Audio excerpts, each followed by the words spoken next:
All right, welcome to our Thursday night New York Giants Preservation Society meeting. Today is November 9th. We have a return guest, Lincoln Mitchell. Lincoln has addressed our group two times before on a Zoom and also two times at Finity's in our live events. Lincoln resides in New York, professor at Columbia, so you're dealing with a really smart guy. Besides that, let me tell you what's going on. He's going to be, first of all, discussing his book, The 100 Most Important Players in Baseball History. These are not the greatest baseball players in history. These are the most important. And Lincoln will, I'm sure, explain the difference if you don't know what that is already. Just a few things. Next week, we have Paul Rogers. For you music fans, he's not the singer of Bad Company. He contributed to the book, The Team That Time Won't Forget, the 51 Giants. And he's going to be talking about Larry Jansen. I know a lot of you are interested in him, famous starting pitcher for the Giants. We will then take a break for Thanksgiving. And on November 30th, I'm going to turn the program over to Norm. I just completed a book. Very proud of it. I sent out a video today, a little like infomercial. Sorry if I ruined your night and sent it 3 times. I thought I was able to just do it privately and not put it on YouTube. Then I realized I had to. Not that I was afraid to. I just wanted to delay it a little bit.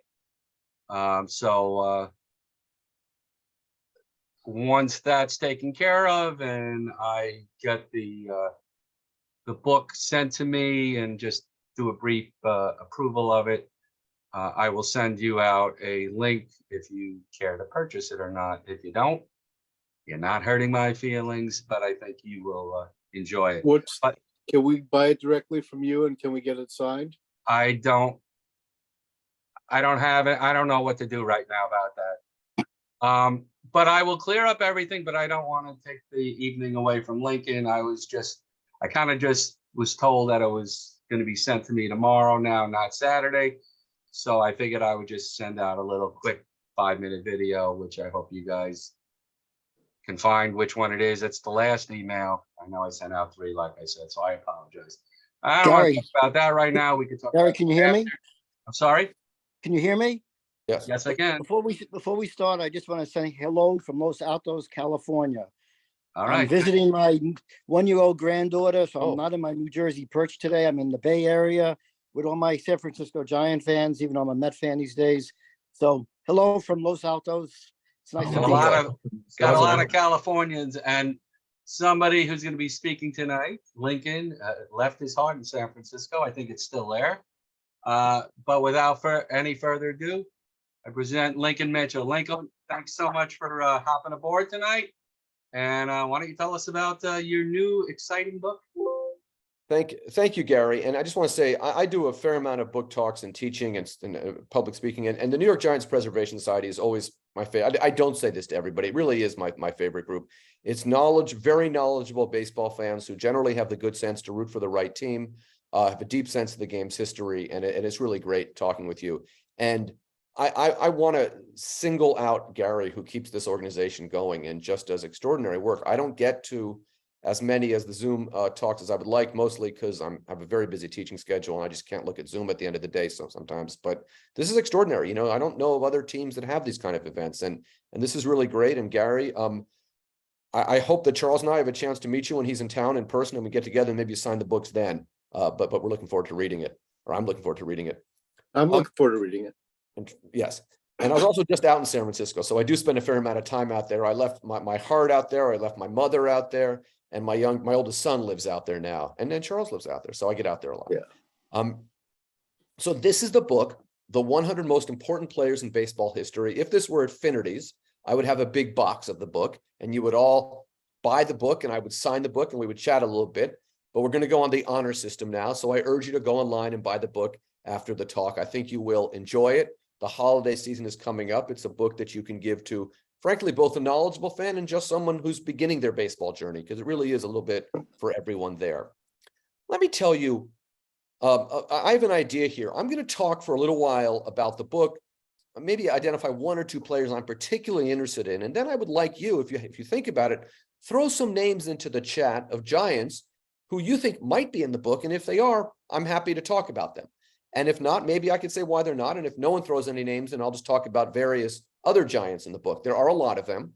This is a subjective process, and that's where I ended up. Let me tell you a little bit about kind of how I started, where this idea came from. Like many of you, I'm a lifelong baseball fan, and I'm also a writer. And I'm also an academic. I'm a political scientist. And for me, one of the things that I love about baseball, besides rooting for my team, and besides thinking about, who was on the Milwaukee Braves in the late 50s, as we were doing earlier, is thinking about baseball in the broader social, political, and cultural history of the United States, and indeed of the world. And I'm reminded of my friend and colleague, Steve Goldman. Some of you may know him.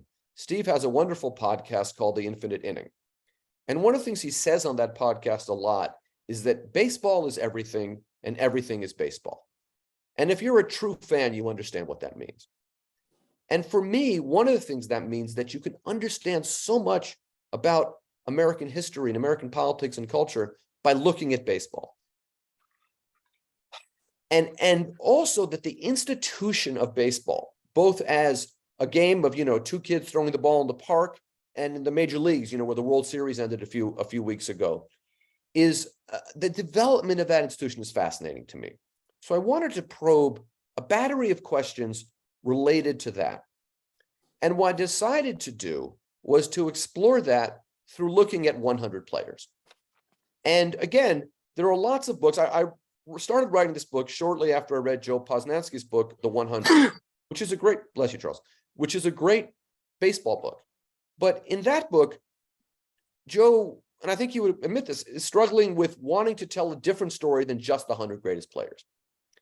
And for me, I'm not really interested in a discussion of who was better, George Brett or Tris Speaker, or was Harmon Killebrew the 94th greatest player ever, or the 103rd greatest player ever? And where does Mike Trout? I mean, these are all interesting questions. And there are people who can really get their hands dirty with the data, have better data skills, are more interested in that argument than I am. What I'm interested in looking at is impact. Who are the 100 players who allow us to understand the game, who help us understand the game best?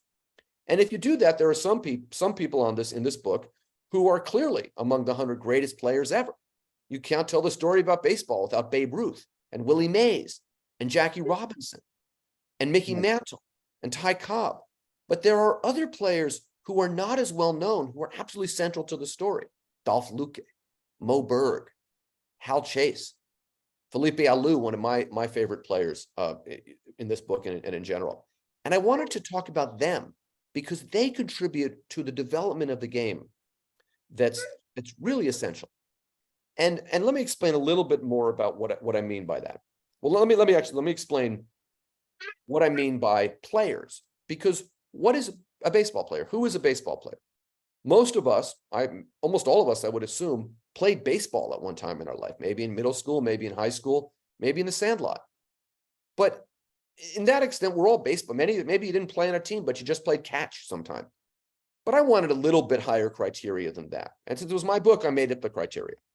So the criteria to qualify as a baseball player is you've had to play at the highest level available to you after 1900. Practically speaking, what that meant is that for white male Americans before 1947, they had to play in the major leagues, the American or National League after 1900. I did not include players who only played in the Federal League.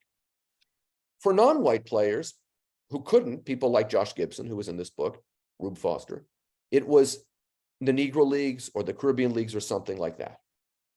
For players after 1947, it was essentially the major leagues, the one exception of one player who played in Japan and never had the opportunity to play in the major leagues. But it had to be after 1900. And then I made another group. I'm going to hold off on questions till the end, if that's okay. I made another group, which are women, because the most enduring barrier to playing baseball is based on gender. And I was discussing this with my publisher at Jeff Habinger at Artemisia Press, and I didn't want to exclude women.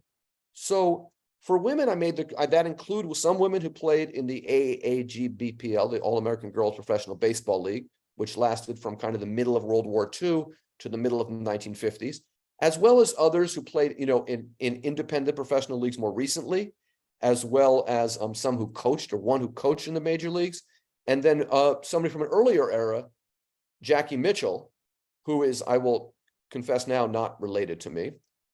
She's from the Gentile wing of the family, so she's not related, but a very important player. So those are the criteria for players. So for example, George H.W. Bush was president of the United States. He played in college. That does not qualify him by my criteria. Mario Cuomo played in the minor leagues, but not in the major leagues. That does not qualify him by my criteria. But then I got to this question of importance. What makes a player important? So there's a couple that are important for things that had nothing to do with baseball. Players who had a big impact on politics or history, who played in the major leagues, but made their impact outside of the major leagues. Probably guess who some of those two players are, and I'll happy to tell you in a moment. Then there was several other criteria. Players who were instrumental to the development of the Major League Baseball as we know it today. So that includes people like Jackie Robinson, but it also includes people like Andy Messersmith, Catfish Hunter. A lot of players who are central to the story of race and ethnicity in baseball, because that's central to the story of America. That includes obviously guys like Jackie Robinson, Roberto Clemente, but also Felipe Alou and Dolph Luque, and some later African-American players like Dick Allen and Vida Blue. And then another category, and this kind of covers most of the players by then, are players who had a particular relationship with one city. So, for example, Ernie Banks, because of his relationship with the city of Chicago and the Cubs team. Stan Musial, a similar dynamic for the Cardinals, who also was my father's favorite player, which is not enough to get in the book, but it helped. George Brett. And I couldn't put all those players in. So Mike Schmidt and George Brett, I ended up going with Brett, even though as a Giants fan, I always rooted for Schmidt as a kid because the Dodgers were always playing the Phillies in the playoffs, it seemed like. So I naturally gravitated to Schmidt, who I think was the better player. But Brett, with his relationship with the Royals, and also because of the strangeness of the Pine Tar game, which was now a little more than 40 years ago. And the more you think about that game, to me, it's a very strange moment that tells us so much about baseball and sometimes the strangeness of baseball. And then one player, I'll tell you a story about, and this might be the first player I'll tell a story about, and then we can open it up, was Willie McCovey. And I was doing an interview with, I don't know if you're familiar with the Baseball by the Book podcast with Justin McGuire, but if you're not familiar, I would suggest you check it out. And it's not a regular podcast because Justin has a full-time job. So, when a good new baseball book comes out, he'll interview someone about it if they reach out to him. And he was interviewing me, and Justin asked, he's an Orioles fan, and he said, why isn't Brooks Robinson in the book? That was his favorite player. And I explained that, I went with Ripken over Robinson because Ripken makes the point about the Orioles and also a larger point about the historiography of baseball, the streak, the strike in 1994, Ripken following the streak and all of that. And then he said, why is Willie McCovey in the book? And I told him the truth, which is, I hope to live for several more decades, and I have to go out and eat Chinese food and burritos in San Francisco with my friends. And if I don't put Willie McCovey in the book, maybe they won't hang out with me. But there's more to it than that. McCovey, in my view, has an extraordinary relationship with the city of San Francisco. And those of you who really know the history of the San Francisco Giants know that. Mays was obviously the better player, but McCovey didn't have those ties to New York. And it was the first player that was truly embraced by the city of San Francisco. Mays has, of course, that statue outside of Oracle Park, what's now Oracle Park. But there's McCovey Cove. And there's two other things about Willie McCovey that put him in the book. One was he was immortalized in not one, but two Peanuts comic strips. If you're not familiar with those, I'll answer the questions about those, which for me capture the heartbreak of being a baseball fan, which is so much part of being a baseball fan. Charlie Brown, fittingly, was a San Francisco Giants fan. And, was heartbroken by the end. Charles M. Schultz, who was the writer, was heartbroken by the 1962 World Series, the final inning of Game 7, So he made a story about Charlie Brown. And then George Moscone, who was, so in 1977, as you may recall, Willie McCovey signed as a free agent. That was the first big free agent year. And Willie McCovey signed as a free agent with the Giants. And when I spoke to Bob Lurie, who I believe has been on this Zoom call once or twice before, about that, Bob told me that, well, you know, people say it was sentimental, but really I thought McCovey was still, I wanted him on the team because he could still hit. And that's Lurie being a gentleman. It was sentimental, but he got lucky because McCovey did have a great year in 77. And in 1978, they proclaimed Willie McCovey Day in San Francisco. And the mayor of San Francisco, who some of you may know was George Moscone, and parenthetically, Moscone is a figure who is forgotten by history, but is a hugely important figure in the history of that city and state. And there is a biography coming out about him in 2025 that will really be the work on George Moscone, but also an essential part of the canon of the history and politics of San Francisco, and written by a Columbia University professor. And I can put you in touch with him because it's me, if you're interested in the book. But Moscone said that Willie McCovey is a San Francisco institution like the cable cars or the Golden Gate Bridge. And Moscone had been a Giants fan since the first day they were in San Francisco. He grew up rooting for the Seals and then transferred his affections to the Giants. So that's why McCovey is in the book. So those are just some of the examples. I know we probably want to talk about the players. So I'm going to open it up. I see that iPhone 2 and Janice's iPad have questions. So maybe we can start with that. And then we can go in. And if people don't. Yeah, Lincoln, before we go to the questions, Yes. Just again, best way to get the book is through Amazon right now, or? Yeah, you go to basically any of your online booksellers, Amazon, Powell's. But the nice, I don't love going to Amazon, but the advantage there is that the ratings there matter. That's what people look at. And I would urge you, if you buy it, just to rate and review it really helps a lot.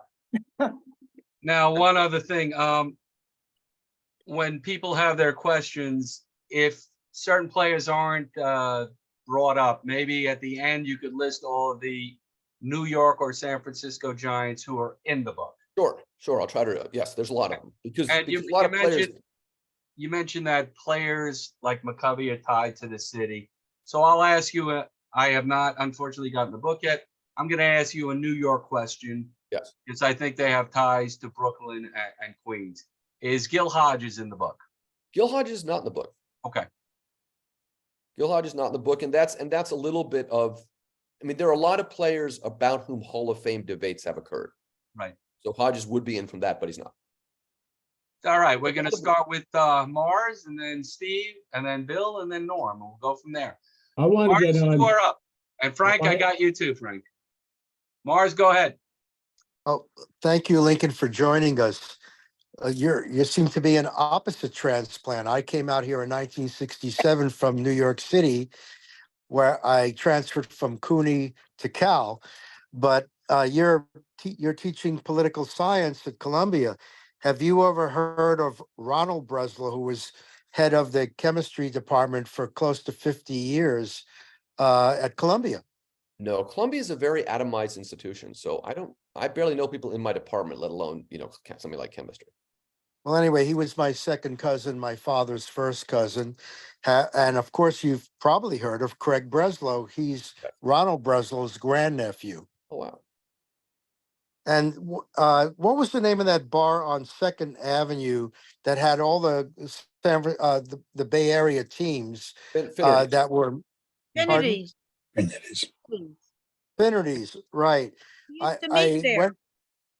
I went to a game with an English literature professor at Columbia. We became buddies for a while. But one of the questions I wanted to ask you: do you ever watch TCM Film Noir? They had an Experiment in Terror on the other night. I know. You must see that film. Okay, I'll check it out.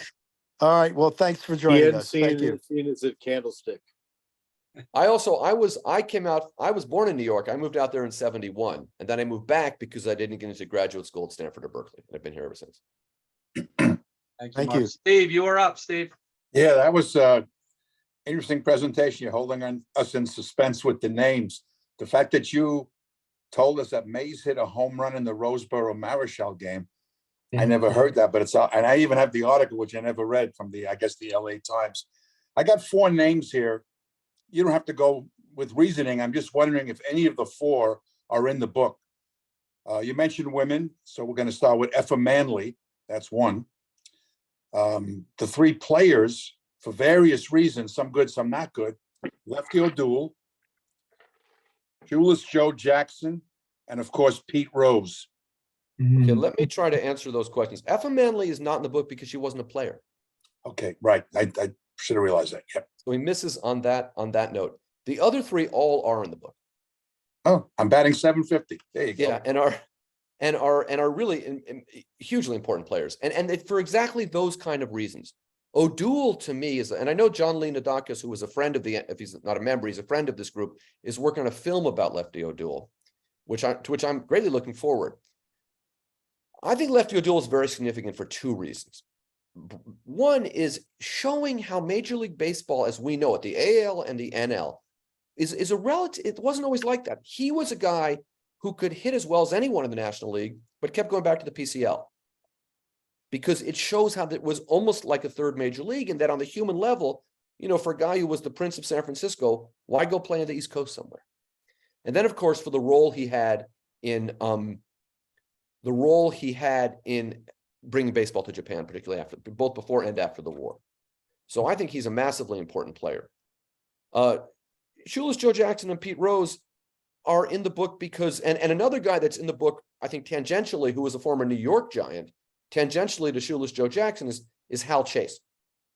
And Hal Chase is in the book because I think a lot of fans don't understand how endemic gambling was leading up to 1919, when the World Series was thrown. So Joe Jackson is in the book for that story. Rose for all of the obvious reasons. And one of the things I say about, and by the way, O'Doul there's a handful of people in the book where I do engage in Hall of Fame debates. And for me, I say that, for a guy who at 349 in the major leagues, there's got to be room for Lefty O'Doul in the Hall of Fame. So he's one of the people I advocate for. But Jackson and Rose, baseball's recent embrace of gambling forces us to rethink the historiography around Joe Jackson and Pete Rose. So they're both in the book. I want one more guy who was deeply involved in the 65 Roseboro Marischal game that you alluded to. Do you know who got the save in that game? Because he's in the book too. Murakami? Murakami. Who said that? Oh, very good, Bill. Murakami did. Right. Murakami got the save, and he's in the book, obviously, as the first Japanese player to play in the American International League. Thank you for that. I don't know if you're aware of the fact that Lefty O'Doul was hired by MGM to teach Gary Cooper how to swing the bat left-handed in the Lou Gehrig story. I don't know if you're aware of that. No, I was not. There is a book out there behind the scenes for the Lou Gehrig thing, and it's too long of a story, but he was hired, he was given X amount of dollars, and it really didn't work out well because Gary Cooper was not an athlete. But thank you so much. Very interesting. Thank you. Remember that when you think of players who aren't in the book, you have to take people out. Right? So if you put Gil Hodges in, who are you taking out? I mean, this is the problem with the list. It's not infinite. Yeah, it's only 100. That's what it is. And it's not the 100 greatest players. Right. It's in Lincoln's view, it's the 100 most important players who affected the game. Mr. Klink, you were up. Thank you, Gary. And Lincoln, you are a wise man. Most people tell you all about their book. You tell us just enough to get us interested. And the only way we're going to find out the 100 is to buy the book. That's right. So buy the book. You are a great promoter. Thank you. I wanted to ask you if you could do this sometime, when you encounter some millionaires. Oh yeah, they're disguised as baseball players today. Those fellows. Show them the book. And I one of the names you've mentioned, I trust the other 2 are in. If you showed them the names, how many would know who Flood, Messersmith, and McNally were? How many would know? Well, And would they say thank you? McNally's not in the book because Messersmith is, and I put Catfish Hunter in. But okay, you can't do a duo there, I guess. Well, all right. Yeah, but I don't know. I mean, I think that I have no idea who they don't know. They don't know. Messersmith, I think almost no one knows who Andy Messersmith is. I think he's the most, and I'll tell you a story about Andy Messersmith that I learned when I was researching this book, which really made me upset. For years, Messersmith, after stopping pitching, was the baseball coach at Cabrillo College. I know where some of you may know where Cabrillo College is. And I went to college at UC Santa Cruz, which is a stone's throw from Cabrillo, and I never knew that. I would have loved to have gone and met Andy Messersmith. But no, I think those people, Flood a little bit maybe, but You didn't Messersmith, put Flood in? Flood is in the book for sure. Oh, okay, good. Yeah, Yeah, you bet. absolutely. Yeah. But Messersmith is the first, Flood has this lawsuit which opens up the door to free agency. But Messersmith and Hunter gets to be a free agent because Finley voids the contract. But Messersmith and McNally are the first real free agents. And Messersmith is the forgotten one. I will tell you another guy that is in the book that is unrelated, but it's just, well, anyway.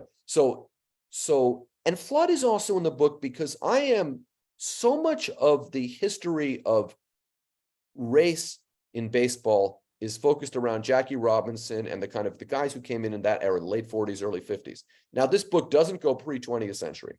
So I left out Moses Fleetwood Walker. It does include Dolph Luque, who was a fascinating player in this, and we can talk about that in a little while later. But I'm fascinated by these guys, the next generation of African-American players who came of age as players during the Civil Rights Movement in a institution that was still unable to think about race and racism in a remotely sophisticated way. So they all got these tagged as kind of, troublemakers and bad actors. And that includes, there's a lot of these players, but I put Dick Allen, Vida Blue, Reggie Jackson. Reggie's in the book for other reasons too, obviously, but in the book for that reason as well. Thank you very much. Lincoln, I always loved Andy Messersmith. I always thought of him as the first walking billboard. Yes. I don't know if you guys know when he had Channel as his last name. 17 was TBS, the superstation. So Ted Turner paid him to have that on the back of his uniform. Did not know that. Wow. Didn't know that. Yes. Mr. I knew Norm. he wore number 17. I didn't know he Channel on the back of his jersey. That's when he went to the Braves. Yeah. Yes. Yeah. Norm, you were up. So Lincoln, I've got someone who's a teammate of Curt Flood's, who was not a troublemaker, who I hope will be announced as a Hall of Famer in December, is Bill White in your book. Yes, it should be. No, Bill White is, make a list of 100, right? You have to cut some people. And Bill White was not in the book. Joe Cronin is in the book, who was another player who had a long career as an executive. Monty Irvin is in the book, but Bill White is not. Okay. Thank you, Norm. Bill Schiffer, you're up, and then Frank. Lincoln, thanks for talking to us. I met you at Affinities, and actually, I was going to say Bill White myself. I don't understand that. Bill White basically was the last good manager, of the National League. After that, it kind of fell apart with everything. He really, he got fed up, and I think that's why he sort of left, because he couldn't handle Fay Vincent and all that. But I'm surprised why he didn't look at Bill White from his executive. No, that would have been, I looked at Joe Cronin in that capacity as well, because you can't put everyone in the book. I know. I mean, it's just that, this is, and it's, whenever you're working with lists or rankings, who are you putting out, right? Who gets pushed out? And you have to tell there are so many stories here. There's labor, there's other cities, right? You have to have, a franchise like the Giants that's been around so long and been in 2 cities is overrepresented anyway. There's not a lot. I think the only significant Seattle Mariner in the book is Ken Griffey Jr. and A-Rod. Just one other thing, when I met you, are you going to be doing a follow-up to this book, the McGowan years? I know you're writing that book. I actually have all 3 of your books, the Giants books and everything. And this is really a good one, but it ends in 1992. You got to continue the story, I'm finishing my Moscone book. I am kind of rooting around for a new baseball book idea. I'm not sure what it's going to be. I think a book on McGowan even would be a great book. I'm friendly with his daughters. Right. Well, there you go. And somebody else. I will give that some thought. Okay. Thank you. Thank you, Bill. Thank you for Frank buying the book. Lewis, you are up. Frank, go ahead. First, Lincoln, I want to thank you for the presentation. Now, I want to take a good screenshot of you, but the glasses reflect the light. Would you take off the glasses just long enough for me to take Sure, a good yeah. screenshot of you? Smile. No, I got to come back on the screen. One more. You're not on the screen right now. Well, There you. All right, now, there are players, Billy Sunday, the great evangelist. He was a baseball player before he became an evangelist. Yeah. Let me name the names I'm going to mention. Branch Okay. Rickey was a player before. wait, speak louder. Billy Sunday, did he play in the 20th century? Look him up. Read his biography. No, I'm familiar with who he is. I just wasn't sure when he was playing. He was Who in the 19th and 20th century, and then he became a preacher and an evangelist and a prohibitionist. And now Branch Rickey was a player before he was an Yes. executive, and he was very important. Yes. And Jim Bunning became a senator. Yes. So Billy Sunday did not play in the 20th century. So I'm not sure. Wikipedia, look it up, read it. I just did. He played from 1883 to 1890. I mean, you looked it up just now. Yeah, I'm good that way. So he did not play in the 20th century. Branch Rickey did because he had a very short playing career, and he absolutely is in the book. Branch Rickey is if he hadn't played, I wouldn't have been able to put him in, but he is massively important, both because of his role, as we all know, with bringing in Jackie Robinson, but I put him in for two other reasons. Additionally to that, which is of course huge. One is the creation of the minor league system, the affiliated minor league system as we understand it. And then because of his role where, the Continental League never kind of happened, but it accelerated. I see you're wearing a lot of Mets gear. It accelerated the creation of the New York Mets in New York. So Branch Rickey is 100% in the book. Jim Bunning is in the book. And I think in my tagline, I want to get it right, is the right-hander became the right winger. The right-hander was also a right winger is my final line about Jim Bunning. So he is definitely in the book. He's not my favorite politician, but he was a very good player and a very significant politician just for being in the Senate for that long. Another guy who's not in the book and also will not be in the U.S. Senate anytime soon is Steve Garvey. Steve, no. I'm sorry? Who is that person? Steve? Steve Garvey is not in the book, although I thought about him, and he is running for the U.S. Senate in California, but he's not going to win. Thank you, Frank. Thank you again. Thank you. Mr. Judge, Jim, you are up. Thanks, Gary. Mr. Klink beat me to it a little bit because I was going to probe you a little bit about the players who have affected free agency and the salary structure as it is today. But before the Kurt Floods and the Andy Messerschmitts, I think the first salary shakeups, bonus babies impacted it. And from the New York Giant perspective, that would bring me to my favorite, Johnny Antonelli, who was one of the first bonus babies and it really started to shake up the salary structure. Did you, if not Antonelli specifically, did you talk about the impact of the bonus babies? Koufax was a bonus baby. Pardon me? Koufax was a bonus baby. And Koufax is very important because the first real collective action from players was Koufax and Drysdale. Right. In spring training of 1966. And I've written about that elsewhere, both in my book about Will Big League Baseball Survive? I also wrote that in my book about the Giants and Dodgers moving west, and also just in a couple of journal articles. So Koufax is there as the bonus baby, and also with regards to that, and also because he's Sandy Koufax. Obviously, I will say, as today, some of you may know, is the 85th anniversary of Crystal Knock. At a time when that is I'm on a college campus, I know what's going on. But Sandy Koufax, and those of you who are Jewish, anytime that, and I tell this to my Jewish students who are way too young for this, but when you call into your Gentile employer, professor, or whatever, and say, I can't come to school because it's Rosh Hashanah or Yom Kippur, Sandy Koufax made it easier for you to do that. So he's in the book for that as well. Thank you. Mr. Cohen, you are up.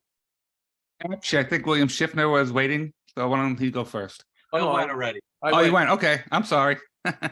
Lincoln, thanks for joining us. I had really just one question. Which players were the no doubters that go into your book? Before I answer your question, someone asked about Masanori Murakami. He is very definitely in the book. and I can talk about that later if anybody wants me to. The no-brainers, there are a lot of them. I mean, I think I came up with 30 or 40 before I got started really thinking. So Yogi Berra, Babe Ruth, Willie Mays, Jackie Robinson, Kurt Flood, Glenn Burke, Mo Berg. There were a lot of people that I just didn't need to think about twice. And then I had, and then it gets tough. There were a lot of people I had to cut that, and some of you have raised some of these names. Some of you have not, Albert Pujols was someone who I think Pedro Martinez, Pujols a fantastic player. When all said and done, Pedro Martinez was a more important player. So there were, I think for me, Felipe Alou was a no-brainer. Mhm. I don't know that. What about, go ahead, I'm sorry. I don't know that everybody would agree with that. Larry Doby, Jackie Robinson. There were people, for me, Dolph Luque was very interesting and important, but I don't think, and for me, a no-brainer, but most people wouldn't think of it that way. And you mentioned Gil Hodges earlier, and he had a very distinguished military career as well. I think, so a lot of these players also did. Did you have to think about cutting him, or was he didn't think it's going to make the book? Here was my thinking on Hodges. I had two of his teammates there, right? Reese and Robinson. So the whole kind of Boys of Summer era was pretty well covered. My sense on Hodges, and this is generational, is that, where he would have made it primarily was it's kind of like he gets there on 70% of a lot of things, right? So his role as manager of the Miracle Mets in '69, and for me is probably the biggest credential. I think the Hall of Fame debate around Hodges is fascinating. So, Bert Blyleven is in the book because of the Hall of Fame debate around Blyleven. Jack Morris is not, but he's kind of the flip side of that debate. And that's those two things, Hodges is close, but if I expanded it to a number of, and I put some players at the end of the book that didn't make it that it would have been in there, Hodges might be on that list. I also didn't put the two players who were killed in World War II. And that was a tough one because they did not have much of a career. And I just, so I felt badly about that because these are players who are, we know about, and a lot of these guys in the book were war heroes. Yogi Berra, Ted Williams, but they're probably in the book anyway, so it's not easy. I mean, there are thousands of baseball players and everyone's got, why I have a colleague at Columbia, admittedly not a baseball person. And we were having a meeting about a class that we're teaching together. And my colleague asked me, is Mookie Wilson in the book? Obviously Mookie Wilson's not in the book, but Bill Buckner almost was, right? So it's very, very tough. And for certain people, moments that are huge. If you talk to someone from Minnesota, the idea that Kirby Puckett is in the book is insane. So every city brings their bias, every era. And I made a real effort to have players. One thing I do not like about the way MLB markets itself is the 20 most important moments in baseball history, and 15 of them are the last 20 years. So I really wanted to span different eras. And my mother, who's not a baseball fan, but she roots for the Giants because, she grew up in New York in the 50s. My mother's, in her 80s now. And I had a bunch of the books sent to her house in I live in New York, but so a bunch of the books were sent to her house. She wanted to give some to friends and stuff. And she said she started reading it, but she just picked out the players who were in New York in the 50s, who she knew: Mays, Mantle, Yogi Berra, Jackie Robinson, Pee Wee Reese. Somebody else might be centered in the 70s, and they might pick out Reggie Jackson and Pete Rose. So I wanted to think about spreading it out over time a lot too. So there's somebody from every decade, a fair amount of players from every decade. And of course, some players are in more than one decade. Thank you very much. I look forward to reading the book. Thank you. Thanks, Jeff. Mr. Fracchia, you're up. Yes, I'm very glad that McCovey's in the book. I feel like he gets kind of short shrift these days generally, in part because of the steroid era and the accumulation of home run records and whatever. I had a question about Hank Thompson because he's, I think, the only player to integrate two different teams. Is he in the book? He's okay. First of all, for those who don't know, Charles is my oldest friend. He is one of the people who would not go out for burritos and Chinese food with me for the rest of my life if I did not put Willie McCovey in the book. So I would still go out with you, yeah. Oh, that's very kind of you. And then we debated for the whole dinner. Exactly. But McCovey is in the book, and not just so I can still hang out with Charles. Hank Thompson is not in the book. And it's tough because there are guys like these kind of statistical quirks, right? But it's not enough to put him over the top.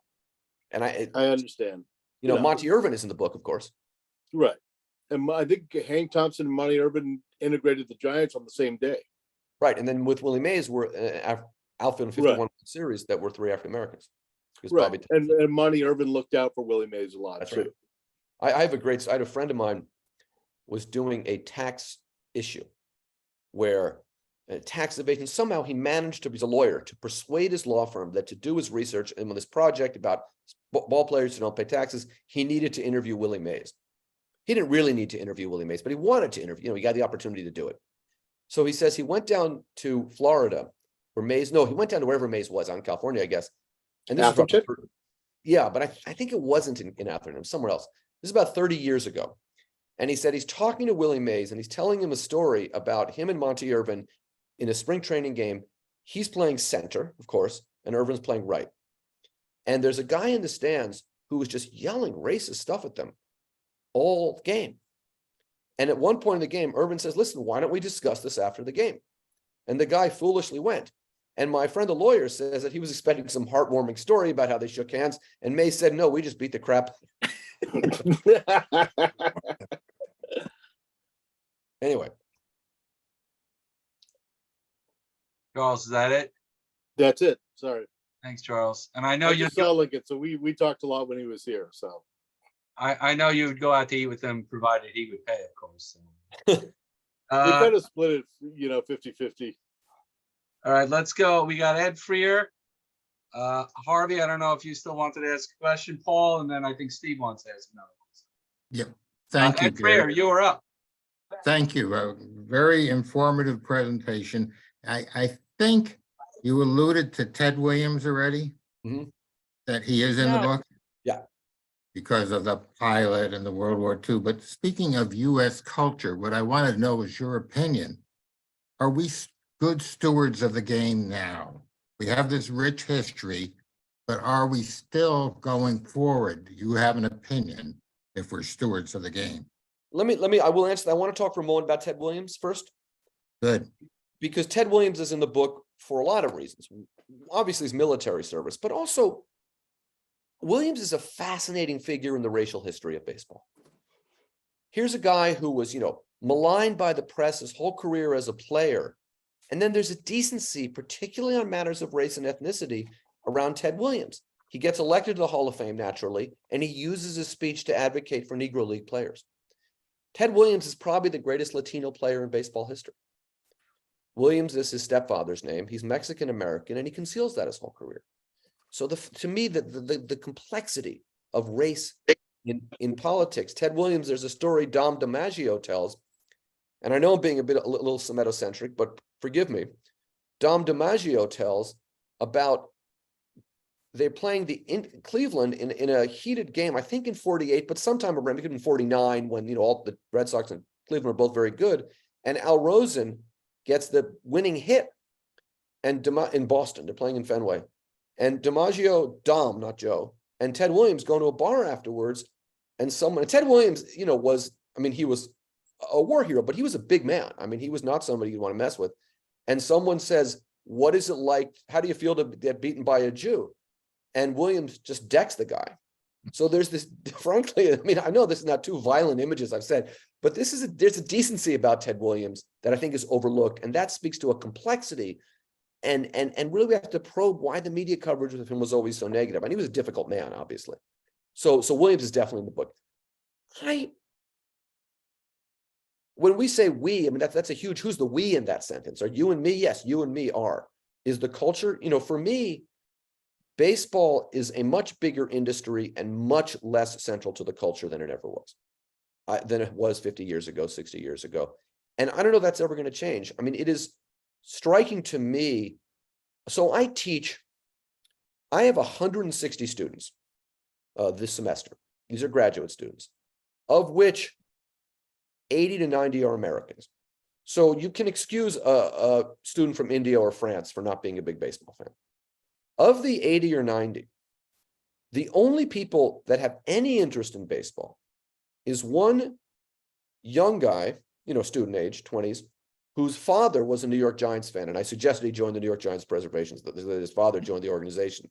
And another is a Japanese guy who comes to class I have 2 seminars with him, and he comes to class early to talk baseball.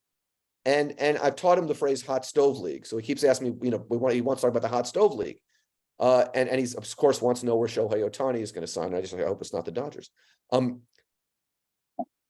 I don't think we're being great shepherds of the culture here. Baseball has this love-hate relationship with its past, where it really needs to embrace the past, because that's what makes baseball special, instead of constant highlight reels of who hit the home runs last night. And I know that makes me sound like an old man, and maybe I am one. And I think that there's also this problem where the analytics revolution has created this tension where, from a baseball perspective, winning a game, there's a logic to it, but it makes for a product that is not very entertaining. And I think one of the reasons, for me, every baseball game, whether it's game 7 of the World Series or a game in June between, 2 teams that are going nowhere, the protagonist is the starting pitcher. And the Bruins go on by the count of 1. Think of whenever your kind of golden age of being a baseball fan was. For me and Charles, if we were going out to Candlestick Park and Vida Blue in the late 70s was pitching against Don Sutton, that was cool. That was a game. Yeah, exactly. If a few years later, Kruko was going up against David Cohn, that was cool. These are the protagonists. Baseball without starting, you go to a game and you watch, I don't know, Tim Lincecum strike out 14 guys. That's fantastic. You watch 6 different pitchers combined to strike out 14 guys, you don't notice. And taking the protagonist out of the game has made the game a less interesting, compelling product. And of course, the PED era erased a century of home run and power statistics. So, But isn't it also true that in all sports, the games go on too long, the seasons go on too long, and the playoffs with all those different rounds make a joke of the regular season? well, that's absolutely a tension in baseball today. I think I've come around to the pitch clock. I can stay to the end of a game now. I mean, I never leave a game early, but I can watch it to the end sometimes. Baseball has this, it's moved to this tournament structure. And for fans of a certain generation, there's nothing like a pennant race that goes on for 2 months. And there is no pennant race anymore. And all sports, all professional sports. Yeah, I don't follow other sports close enough, but football, I think, has always had a tournament structure. I don't know. I remember when I was a kid, basketball I was amazed at how many teams are in the playoffs. And it can work. It can work, but part of, so you'll see that some guy you really haven't paid that much attention to now has the record for most hits in a postseason. Because Mickey Mantle only had 7 games to do it in. So it's an erasure of the history in pursuit of the short gain, and I don't know that it adds up. Hockey and basketball had the first We need longevity in 500 teams being in the playoffs. Right, and I wrote a whole book about this. Will Big League Baseball survive? And you can buy that, and I really try to explore this in some depth. I didn't know I'm waiting that. for the first below 500 team to win the World Series. Ed, do you still have? Inevitably, that's going to happen. Remember, the Mets won 82 games in 1973 and came within 1 game of winning the World Series. That was 1973. Ed, do you want to finish up your question? Well, no, he definitely went into good depth, but now he just told me about this comment that he got a whole book. Yeah, my book, Will the Will Game Big Survive? League Baseball Survive, from 2016. Yeah. That's a Temple University press. So it's kind of like B+, it sounds like, maybe, if you were grading it. Baseball. Yeah, it's Columbia, That's your so book. easy graders.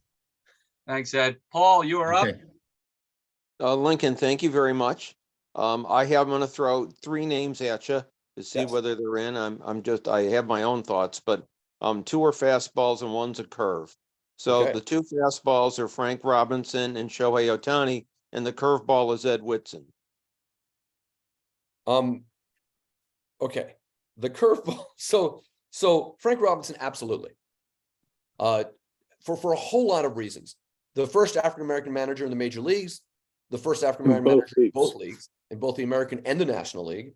An executive, someone asked about Bill White. Robinson, one of these guys who also longtime executive of Major League Baseball, and a fascinating player. I think Frank Robinson and Stan Musial are the two inner city superstars who are most underrated. Underrated. And so I put Robinson in that book. Absolutely. Shohei Ohtani, yes. I wanted to bring some contemporary players in. I find Shohei Ohtani, I mean, I genuinely hope we're all friends here, Giants fans, that he doesn't go to the Dodgers, but a fantastic, if you can't appreciate Shohei Ohtani, you can't appreciate baseball. And such a statement about the globalization of the game. Ed Whitson is not in the book, despite the fight with Billy Martin, who also was one of those players who just got cut at the last minute. And despite being traded for Dwayne Kuiper and also for Bill Madlock, he is not in the book. He was a Giants All-Star, however. Yeah, but so is Bob But Brenly. He's not. It was not a good team. Oh, Brenly, yeah. Thank you, Paul. Harvey, you are up. Harvey, unmute. Harvey, you're muted. Okay, I think I'm unmuted. Yeah, good. I think I'm near the end. I'm going to give you one name. It's not a curveball. It's not a fastball. Slider. But it's a good pitch. Bruce Bochy. That's a tough one. And if I'd written this now, I might have put him in, but no. There are some managers in, and Bochy obviously. But the thing about Bochy is that Bochy is the best postseason manager of this generation, and one of a handful of players who went on to manage and really do a lot. But in terms of his overall impact of the game, I didn't see it as significant as some of his contemporaries. For example, Joe Torre, who has another guy, player, manager, executive. Felipe Alou, extremely important player, extremely important manager, although not as good a manager. None of these guys were frankly as good a manager. And Dusty Baker, who is kind of this Zelig-like figure in baseball, modern baseball history. And the Times wrote a longer article about this, but my 900-word article captures that as well. So Bochy is one of my favorite players. Is not in the book. But the reason I mentioned Bochy and I thought of it, I wasn't going to contribute anything, was because he's sort of the anti-analytics manager. A lot of these guys. So is Dusty Baker. But no, that there's a good argument for Bochy in the book. Bochy's got 4 World Series trophies. No, Bochy's a better manager, of course. And there isn't. I don't think Bochy's a bad choice. I just think they couldn't have room for him. And I didn't. And if I'd written this after this World Series, he might have snuck in. Bochy's the only player to hit a walk-off home run off Nolan Ryan. That is good trivia, Charles. Thanks. Before I go to Steve. One more, Connie Mack. Did anyone mention Connie Mack? I have to check if he played in the 20. Let me just quickly check here. I don't think he played in the 20th century. I think looking that up and saying no, he's not, because he didn't play in the 20th century. Before I go to Steve, Lincoln, Steve's favorite player, Buster Posey. This is the one that I think non-Giants fans are going to get the most upset about. But Buster Posey is in the book, and I will tell you why. For 2 reasons. I mean, obviously, I love it's just a little bit of the Willie McCovey reason, but I think Posey is significant for really 3 reasons. There are very few players who are just unequivocally the absolute backbone of a team that wins 3 World Series, and the others are kind of in the book. Even if the very few players have been the catcher, Yogi Berra or something. Johnny Bench just misses the cut, but Bench only won 2 World Series. The other reasons Posey is in the book is I'm fascinated by his decision to sit out the 2020 season. And I wanted to have something in the book about COVID, which is a absolutely traumatic event in modern American history, which we still haven't really processed or thought about. And Posey sat out the 2020 season. And that was very significant. And then retired after the 2021 season. And there's not a lot of players who retire absolutely at the top of their game. He could have easily signed a 2-year, $30 million contract. He still had a year left on his contract as it was. Right. And this makes me wonder about players who are going to start thinking about money differently, and also the role of rest. He sat out 2020 and had one of his absolute best years in 2021. Posey raises a lot of interesting questions for players, and he was therefore in the book. Thank you. Steve, before I turn it over to you, just want to say first ballot Hall of Famer. Go ahead, Steve. I hope so. I think I'm gonna be the last one, which will give you a chance to talk about the Giants that are in the book.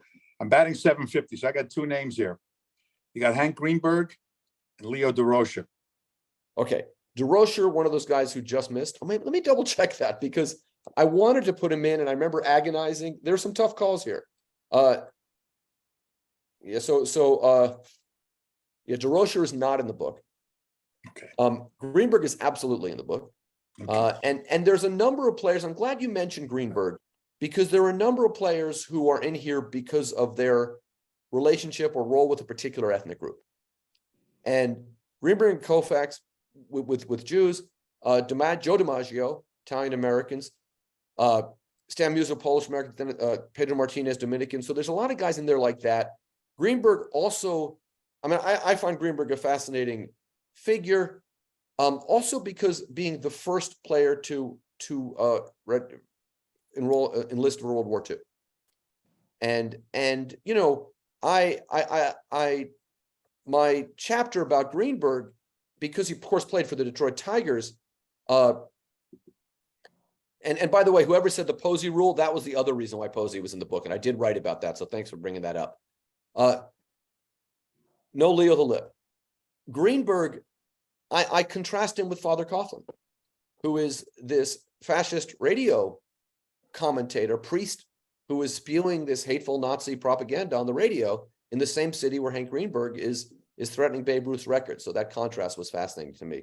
And then Greenberg, also one of the players who did the right thing, and Pee Wee Reese and Stan Musial are in this category as well, did the right thing during Jackie Robinson's rookie year. And that to me was very significant, not to mention just how good Hank Greenberg was, where he come, you know, in 1945, he comes back from the war and pretty much carries the Tigers to the pennant. So Greenberg was definitely in the book. Someone in the chat mentioned the Posey rule, which is absolutely another reason why Buster Posey is mentioned. And then there is no Leo the Lip. Casey Stengel, someone asked, is in the book. I'm just scrolling through the chat here. And then Juan Marichal is absolutely in the book for a whole lot of reasons. Marichal and Alou are massively important in the story of Dominicans, who become one of the most important groups playing Major League Baseball today. Didn't Greenberg hit 2 home runs in Rosh Hashanah? Number one, he was given permission by the rabbi to play, do what you have to do. And then wasn't he the first $100,000 player? Also, he might have been. Thank you. So Marichal is in the book and also because for his role as a Dominican player, and also because of this fascinating John Roseboro incident, which really speaks to, there's so much going. If I could write a book about, somebody has written that book about one game, but that to me is one of the most fascinating games in baseball history. So Juan Marichal is absolutely in the book. Along with this matchup with Eddie Spahn. I mean, Lawrence. Yes. Does anybody have a question who hasn't had a chance yet? Or Hindi, go ahed. Christy Mathewson. Absolutely. So Matty is absolutely in the book for a whole lot of reasons. One of which is he's in many ways the first baseball superstar who emerges as a role model. And that whole kind of trope of the baseball star as the role model is really Christy. Who dies a very young at a very, very tragic death. But that's one of the main reasons. And also just one of their truly, you know, in the first 20 years of the first 2 decades of the 20th century, you know, maybe Ty Cobb was a better player, but I don't think there was a bigger star than Christy Mathewson at a time when the New York Giants were the center of the baseball universe. Thank you, Hindi. Judge Shin, last question, and then I'll real quick. Yeah, Lincoln, I don't know, how did you deal with the steroid era? McGuire, Sosa, Bonds, Clemens, which of those? Well, you know, you can't ignore, this isn't the Hall of Fame, so I have to make a different kind of decision, which is how do I tell the story of the steroid era? And I had to make some tough calls. I put Sosa in and not McGuire, because Sosa to me touches on more interesting aspects of the game, including race in a way that McGuire doesn't. A-Rod and Bonds and Clemens were all in for different reasons, but they were all in. Clemens is a fascinating figure where you know, a great, like Bonds, a player who establishes a Hall of Fame level of talent before any hint of steroids, and then kind of has this very strange second act of his career. And I really wrote about if you remember the 2000 World Series, where there's the incident where he throws the bat at Mike Piazza. And I wrote about that because that there's this, like, that's both sides of Roger Clemens, completely just wildly inappropriate behavior on the baseball field, steroided up, throwing a bat shard at an opponent player, and then basically shutting down the Mets completely the rest of the way, because that's how good he was. So that's a fascinating story. Barry Bonds, to me, is in my mind, kind of in a Shakespearean sense, the most tragic figure of all. This guy, had he retired after 1998, instead of taking steroids, would have been remembered as one of the greatest players ever. But draws the rancor of the steroid era because he's so good. He's not Rafael Palmeiro, who goes from being a good player to putting up Hall of Fame numbers because he's on steroids. He goes from putting up Hall of Fame numbers to looking like a college player on an 8th grade team. And how baseball tries to process that, how baseball tries to erase it, the racial politics of that. So Barry Bonds, that's how I tried to tell the steroid era story. Thanks, Rich. All right, Lincoln, you want to sell books, and that's wonderful. You're going to sell a lot of books. Without telling us who's in it, can you tell us how many Giant franchise players? You don't give the names, and then maybe pick one who you want to talk about. Oh, I would say if you count guys who played partially with the Giants, about 50. Yeah, I'm talking about guys who are known for being Giants. Like Willie Mays. Well, Willie Mays, for example, would be in the book. I would say for guys who are really known for being Giants, about 10 to 12. Okay. And that includes John McGraw, who played, but is really known as being a manager of the Giants. Is there one you want to talk about, or you think we covered Posey good enough, or up to you? I want to talk about Fred Merkle. Okay. And the reason Fred Merkle's a fascinating player, right? We all know why Fred Merkle's in the book. And there's something really heartbreaking about this. This is a guy who has a very good career. Merkle, if Fred Snodgrass catches that fly ball, Merkle has the game-winning hit in the final game of the World Series. He plays with some of the greatest players of his era. He has a very solid career. And at 19 years old, he does something very stupid. But didn't kill anybody. He didn't steal money from pensioners. He didn't even strike out with the bases loaded. He did something that was lazy that most players did at the time. And Johnny Evers, who was, a fanatic, caught him in it. And he's remembered like that forever. And I closed my discussion of Merkle by saying, none of us would want to be remembered for the worst, stupidest moment in our life. The one time you're just like, oh, that was just a terrible mistake. And secondly, what?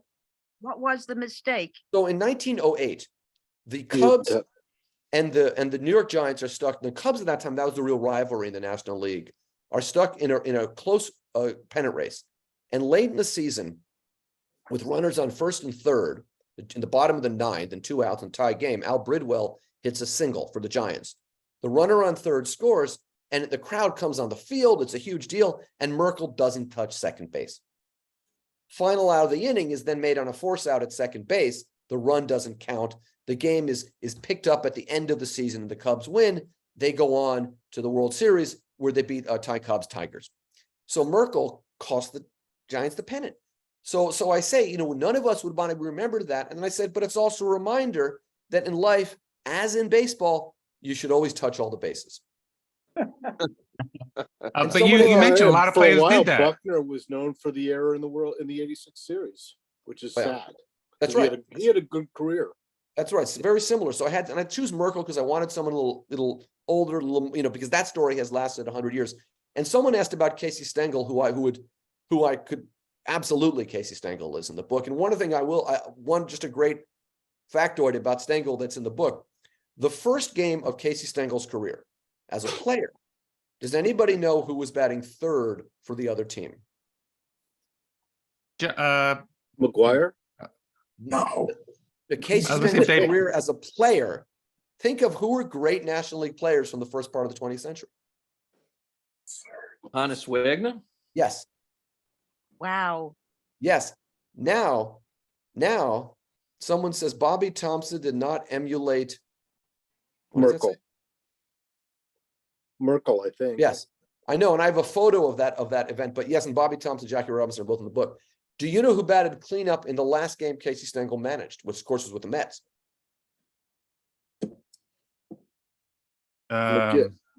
Who is the outfielder with the Phillies? Ron Swoboda? No, who batted cleanup for the other team? Oh, Not the the other Mets. team. Dick Allen. Oh. And I just think it's fascinating to have a career that spans Hannes Wagner to Dick Allen. That's a good one.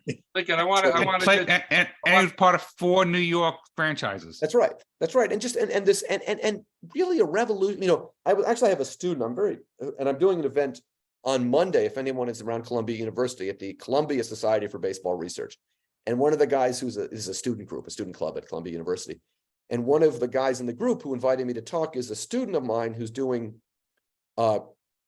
his thesis on baseball in the Caribbean and Cold War politics, his political science major. And he was in my office hours today.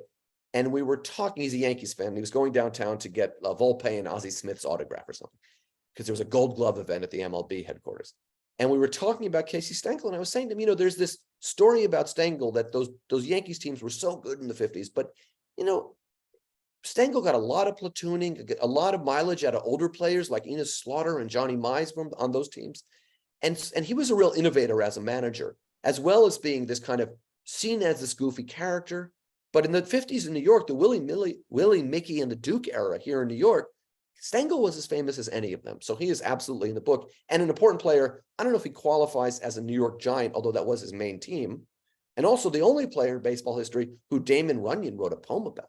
So yes, so I'm sorry, talking too long about Casey Stengel, but a fascinating player. You know the story about Stengel in his first game, where he caught a bird and put bird. That wasn't his first game, but yes, that's okay. That's he in the runs book. out and he takes off his hat and the bird flies away. Yep. Lincoln, I know a lot of people on YouTube give their opinions on certain things, but they're not very believable. And whether people agree with your list or not, you are very, very believable, and your research is just fabulous. And I really hope you sell a lot of books. Again, the 100 most important players in baseball history. Lincoln Mitchell says the best way to get it is Amazon. Lincoln, just fabulous. I hope you come back with a new book soon to speak to us. My next book will not be a baseball book, but if you want to go deep into San Francisco political history, we can do that.